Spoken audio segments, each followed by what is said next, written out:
Hi friends.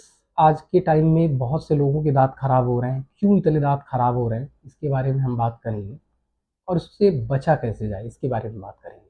सबसे पहले तो मैं ये बताना चाहूँगा कि जो फूड कंजप्शन है, जो आज हम खा रहे हैं, जो भी खाना खा रहे हैं, ये पूरी तरह से देखा जाए तो प्रोसेस फूड ने उसकी जगह ले ली है। जैसे पिज़्ज़ा हो गया, बर्गर हो गया, घर का बना हुआ हम लोग खाना बहुत कम कर चुके हैं। इसकी वजह से हमारे दांत खराब हो रहे हैं।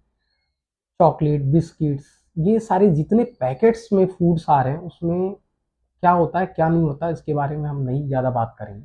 बस मैं ये बताना चाहता हूँ कि ये आपके लिए अच्छी नहीं है। जो भी चीज़ पैकेट्स में बंद होके आ रही है वो अच्छी नहीं है। तो आपको खाना क्या चाहिए? पहली चीज़, जो घर में बना हुआ खाना है वो खाइए।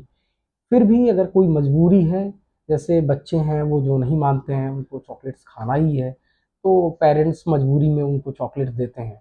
परेशान होकर चॉकलेट देते हैं, बोलते हैं हम तो नहीं देना चाहते, लेकिन फिर भी बच्चा मानता नहीं है तो हमें देना पड़ता है।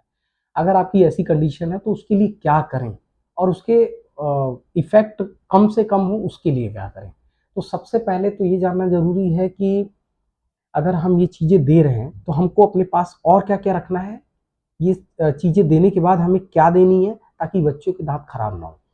तो सबसे पहली चीज़ ये है, अपने घर में भीगे हुए चने रखिए और कुछ फट खट्टे फल आते हैं, उनको भी रखिए अपने घर के अंदर।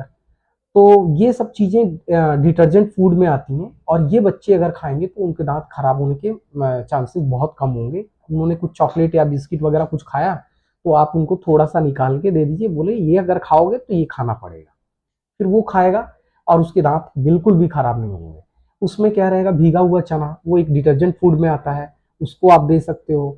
आप एप्पल दे सकते हो, आप मौसमी दे सकते हो, कुछ भी ऐसा जो खट्टा फल जो दाँत को क्लीन करता है, उसको हम लोग डिटर्जेंट फूड भी बोलते हैं, उसको आप दीजिए और वो दाँत एकदम उनका साफ हो जाएगा, बढ़िया हो जाएगा। अगर दाँत में कोई चीज़ स्टिक नहीं होती है, चिपकती नहीं है, उसमें रहती नहीं है, तो वो सड़ती नहीं है। कभी भी हमारा दाँत तभी खराब होता है जब हम कोई चीज़ खाते हैं, वो अंदर रह जाता है दाँत में और वो चिपका रह जाता है और वो धीरे-धीरे सड़ता है। सड़ने से मतलब ये है कि वो फिर एसिड में कन्वर्ट होता है और वो फिर आपके दाँत को धीरे-धीरे गलाता है।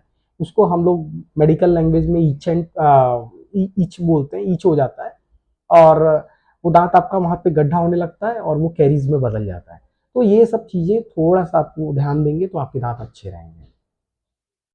दूसरी चीज़ ये है कि ब्रशिंग अच्छे से होनी चाहिए, फ्लॉसिंग होनी चाहिए। इसके बारे में मैं पहले से ही एक वीडियो बना चुका हूँ, उसको जा कर के देख लीजिए, मेरे चैनल पे अवेलेबल है। और आप एक चीज़ और कर सकते हैं, कोई भी ईटेबल ऑयल ले सकते हैं। गम्स का ध्यान देना बहुत ज़रूरी है। वो ईटेबल ऑयल जैसे आप कोको